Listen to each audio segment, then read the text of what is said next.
So dear student, today I will teach you how to do practical, virtual practical, because this is a pandemic situation and we are unable to do our digital practicals or analog practicals or technical practicals in laboratory.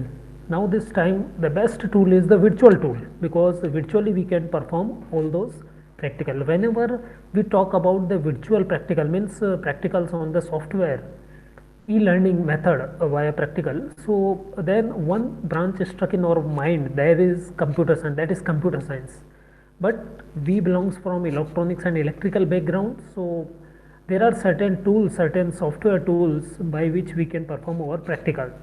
So now today I will tell you how to perform your practical on a multi-sim software. For example, let's suppose I want to do my digital electronics practical of checking the truth table of XOR gate, for example, as I have already been taught you in digital electronics, and you might aware about the XOR gate, that whenever both input are same, the output will be 0. The both input are same, output will be 0. Now how to check the practical in this pandemic situations, how to do the practical without the laboratory kit, without the practical kit. So multisim is one among the best tool to perform the practical. So now let's see. So first of all, I just show you a multisim screen. When we click on a multisim software after downloading it, screen will appear in front of you like the same.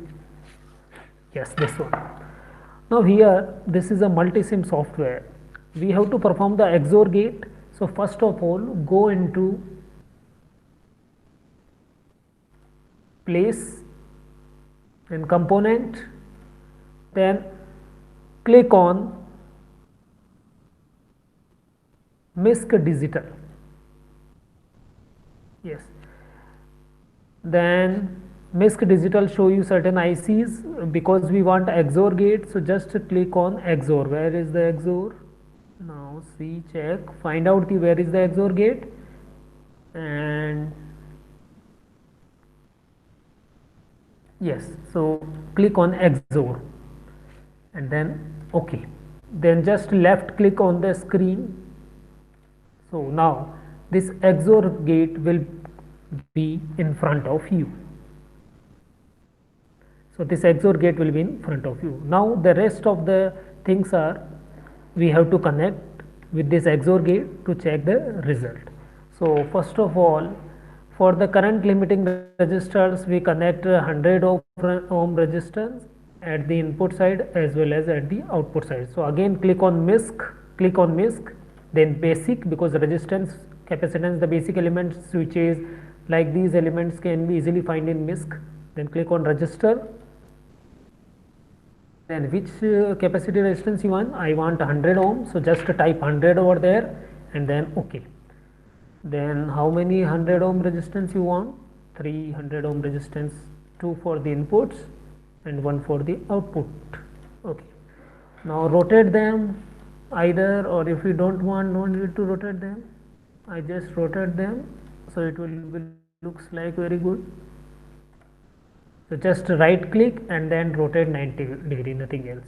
If you want to move any resistance left or right, any component left and right, just left click over there and move your cursor, so it will be moved.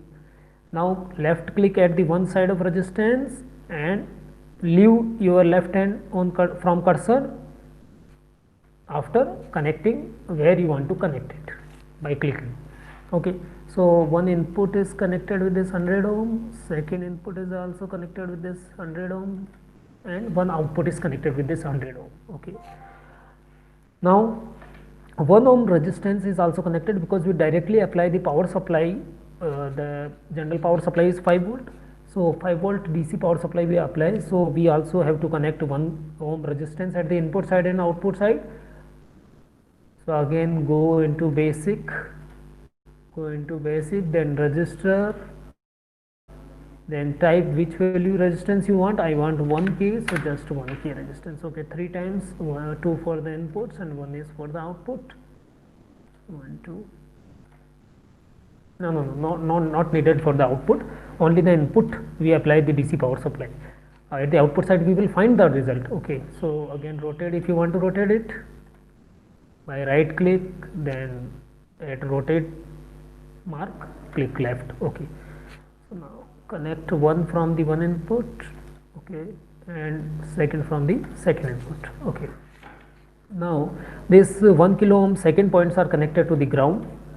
So click on MISC again, then in source you will find out the power supply and the ground option. So ground, okay, how many grounds you needed?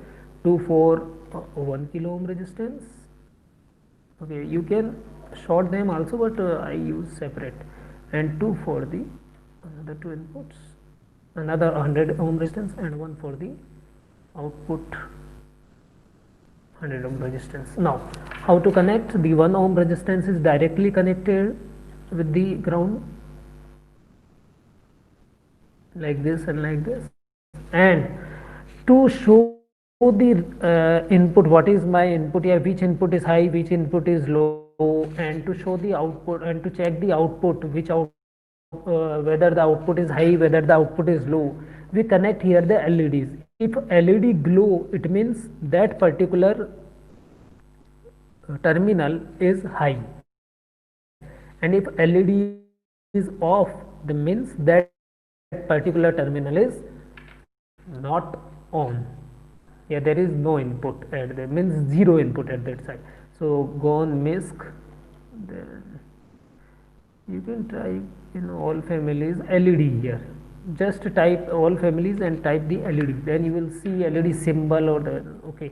So we use this kind of LED. Let's suppose this red LED is at the output side. Okay, so I connected red LED, and this yellow LED is as one of the input I want.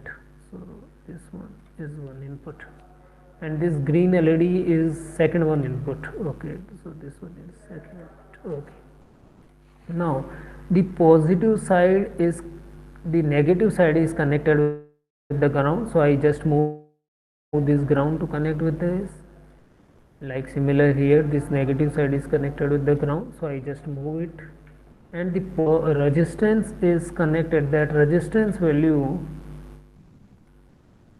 is connected with the positive side like this one. And if you are, yes, I just, yes, so it clearly looks like the positive terminal of the LED is connected with that particular 100 ohm resistance where you want to provide the supply.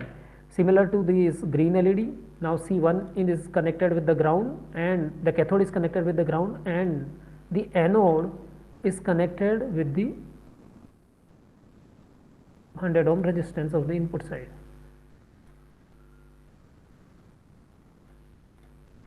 Similarly here, this cathode is connected with this, and the positive with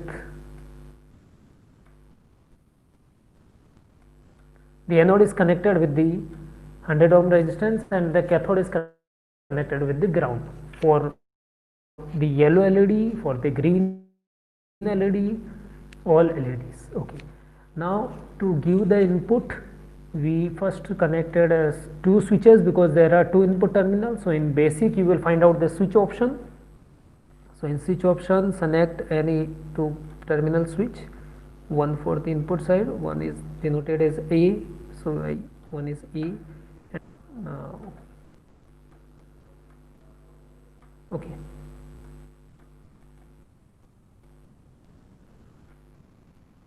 So these are 2 inputs, one is A. By clicking over there we can on and off. Just if you want to change the name, you can change the name, otherwise not needed. Let's suppose this is your A and this is your B. Let's suppose this is your B. So one input is A, one input is B. Okay, now connect these 2 with the 2 terminal. One switch is connected with the first terminal, the second switch is connected with the second terminal. Okay, so whenever these switches are on, because we connect these both switches with the power supply, so whenever the switch is on, it means 0, means no input is given at that particular terminal, and whenever the switch is 1, means switch is connected with the power supply, it means we provide the 5 volt to that particular terminal. So now only the power supply is also we want to connect with the input terminal. So sources, then given power source, then VCC, then OK. So this is your power supply. Now check. Okay, so I connect with the two input terminals. Now the whole circuit diagram to check the practical of the truth table of XOR gate is completed. With the help of this diagram virtually on Multisim software, we are capable to check the truth table of XOR gate, right? So now we check. For that we have to run this one. So we just click on the either you type F5s or you click on run button. So now check what is the truth table of XOR gate. Whenever both input, one input is A, one input is B, when the both input are same, the output will be 0. So see, yellow LED is not on, green LED is not on, because both the switches are open. So there is no input. So at that time output is also not present, because red LED is also off. If we provide the first input, means yellow LED is on. See, if any input is 1, output is, if either of these two inputs, if one among the is 1, means high, then output will be high. See, the yellow LED is on, means this is off, this input is present. The green LED is off, this input is not present. So any one input is present, see, the output is also present. So red is also high. Now see, I switch off the yellow LED but switch on the green LED. So one input is present in the form of green LED, the second input is present, then also the red LED is glow. It means output is present, right? The first case was when A and B both are 0, 0. 0 means no LED on, means no input is there. So A and B both are 0. Then we checked that red LED was also off, means there will be no output.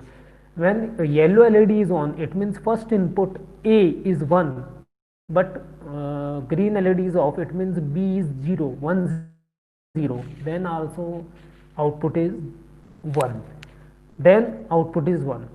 If in this case yellow LED is off, it means A is 0, green LED is on, it means B is 1, 0, 1 case, then output is also 1. But now at the last case, when both input are 1, see, yellow LED is on, green LED is also on, means both input are 1, A is equal to 1 and B is equal to 1. At that time the output is also again 0. It means whenever the both input are same, either 0, 0, either 1, 1, whenever the both inputs are same, the output will be 0.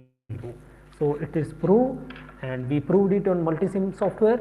So I hope you understand about how to work on the Multisim software, and even during this pandemic situations, how we can stop, how we, the electrical and electronic students can cross the boundaries for knowledge. Because on Multisim software, without the classroom study, the laboratory, we can learn our practical, we can check the results.